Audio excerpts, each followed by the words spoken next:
So I'm in the studio today with Larissa Barlow, editor of the Banff Crag Canyon, and Hamish McLean, editor of the Canmore Leader. Thanks for joining me, guys. Hey, Camara.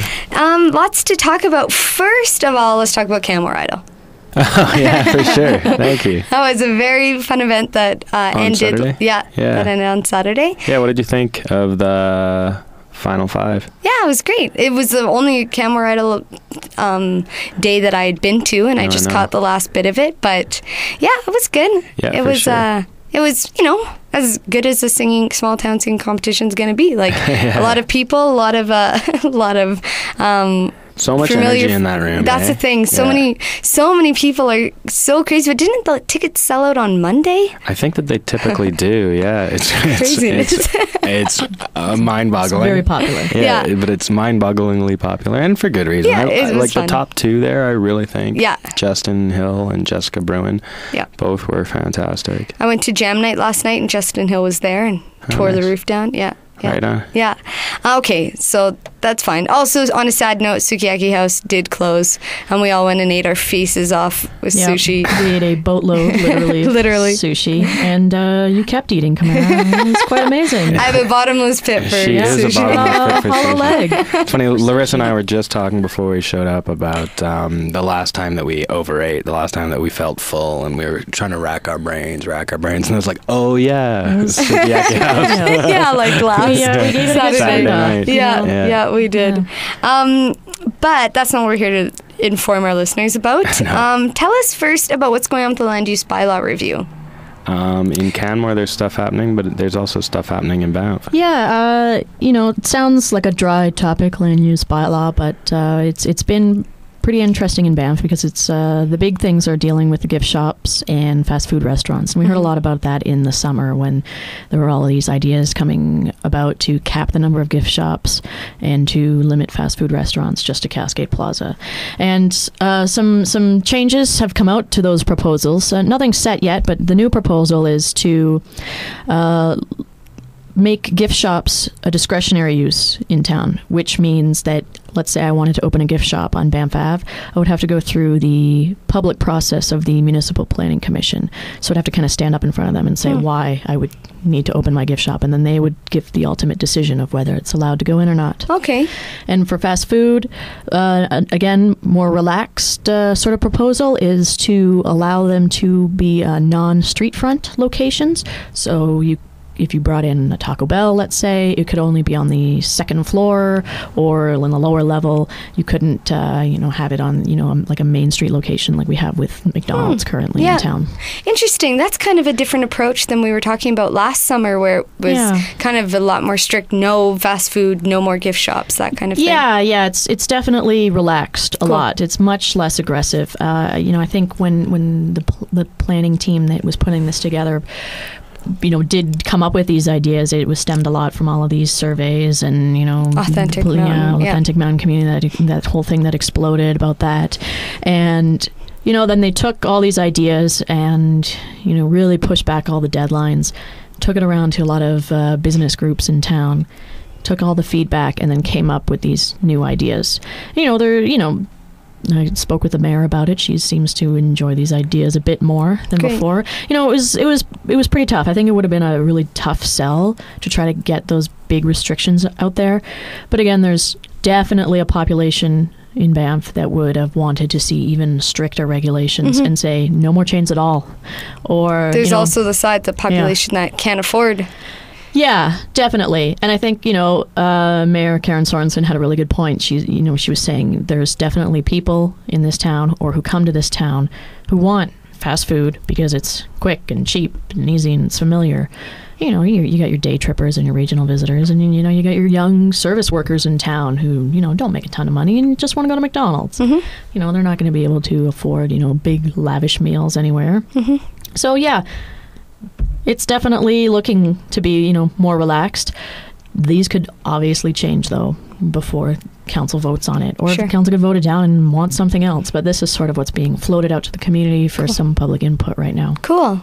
And then what about Canmore? A little bit different. You guys didn't have as much of the authentic mountain community discussion as Banff did, but tell me where you're at. We're still a little farther behind in the process in Canmore, but March 22nd was the public hearing, the formal public hearing, and a couple of things came out. I think that it's something that we've heard about through the leader a bit or a bunch, up to you to decide, but seasonal businesses there, like the old school bus ice cream shop, they're feeling like some changes there might be sort of choking them out, according to Steve DeKaiser, one of the senior planners in Canmore. And so there were a number of people who presented on that. How can we sort of make these restrictions on seasonal businesses something that doesn't kill seasonal business? Mm-hmm. You know what I mean? These sort of temporary type businesses.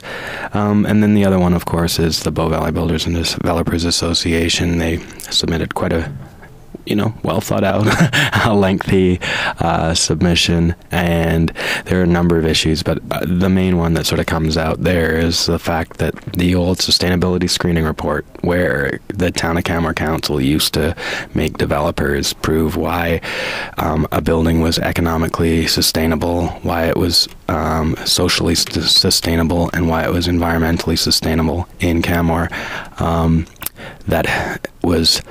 It's sort of let's say the issue reared its ugly head again.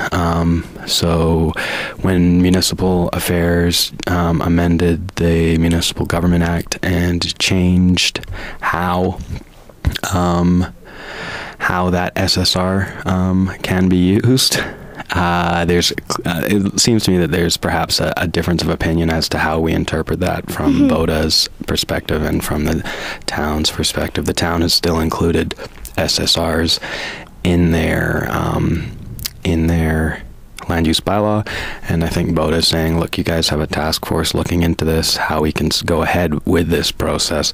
Let's wait until that task force is done. So, yep, there's stuff to discuss, but, I think that as I said before, we're still in earlier stages in Canmore, and we'll wait and see how that unfolds. Cool. And that's kind of the hot button issue right now as far as the land use. Yeah, the seasonal businesses, of course, there are a lot of people who are passionate about that because they're invested in it. Sure. And same with the SSR. Yeah. I think that the SSR is one that's really sort of being blown up a little bit more throughout, recent history in Canmore, just because it is something that I think the town of Canmore took a lot of pride in. Yeah. It was an award-winning process, and then it looked like the province had once again stepped into Canmore's municipal, government and said, no, you can't do that. So that's one that I'm sure will get a lot of attention in the coming days. Yeah. The Land Use Bylaw, the draft, will be back before council probably in May, so we won't hear too much about it until then. Yeah, okay. Yeah, kind of like how Banff was going along too about this time a couple of years ago, but it's cool to see these really wrapping up. And then we have something else that is what everyone is talking about right now, and that is elections. Hashtag LXN41. LXN Election 41. Yeah. Our fourth in 7 years. Yeah. That's exciting in itself. I'm excited, to be honest. And so how are our little mountain communities reacting to this? Well, you know what I mean? I'm going to say we're a politically engaged community. I know our voter turnout here is low, but if you look we have a big riding in Wild Rose, and in Canmore we have a former judge, John Riley, is running, and we've got an instructor at Canmore Collegiate High School, Jeff Horvath, is running. So we've got 2 Canmore candidates. Very cool. Which is pretty cool, There's 4, just to be clear. We've got, for the Conservatives, we've got Blake Richards. For the Liberals, we've got John Riley. For the New Democrats, we've got Jeff Horvath. And for the Green Party, we've got Michael McDonald. And so there's choices, I think there's only like 32 days left of campaigning, but crazy, as of Wednesday. Seems pretty quick, but there's definitely time to, listen to a lot of what candidates have to say, and hopefully a couple of debates will be able to spring up like they did in the last election in the area. I think there were quite a few that... the debates were taking place like in the communities? Yeah. Oh, good. Sort of That's a good hall. idea, yeah. Yeah, I remember one in Lake Louise even, someone had organized. Wow. And there was some around here. We'll have to let people know when those take place. Yeah, hopefully there's enough time to organize them out here. It's, it just seems like it just hit so quickly, but... There's a lot of reaction time. Oh, another one, and that's in 32 days as of Wednesday. I think that one thing too, it's I hate to say it, but I've seen some Green Party signs up, you know what I mean? And I know that there's There's a huge Blake Richards one by the train tracks, I think, yeah. I was going to say that Michael McDonald is, for me, the lesser known of those, because I've spoken to Blake a number of times since Jeff's I've arrived. Active member Jeff of the community. is an active member of the community, John and so Riley's, is John Riley, so... That's the find thing out, a little bit more about Michael. They're all good speakers, those three, and so I look forward to... I really do hope that they challenge each other. Totally. Definitely. Yeah, I hope we can get a debate out here, because I think we can forget our riding is quite large, and it's very diverse. Yeah, and it affects all of us. The issues that they're going to be talking about in Olds are going to have nothing to do with what we think is important out here. Yeah. So it'd be really nice to have something that we can ask some questions of what's in it for the Bow Valley, everyone. Sure. Yeah. Very cool. Well, we're out of time, but I'm excited to talk to you guys next week about more of what's going on with the Land Use Bylaw, find out a little bit more about that, and along the campaign trail, see what's going on with the Bow Valley, how we're all elections going, dealing with the quick election. So thanks again, guys, for joining me. We'll see you next week. Thanks, Camara. See ya. Yay.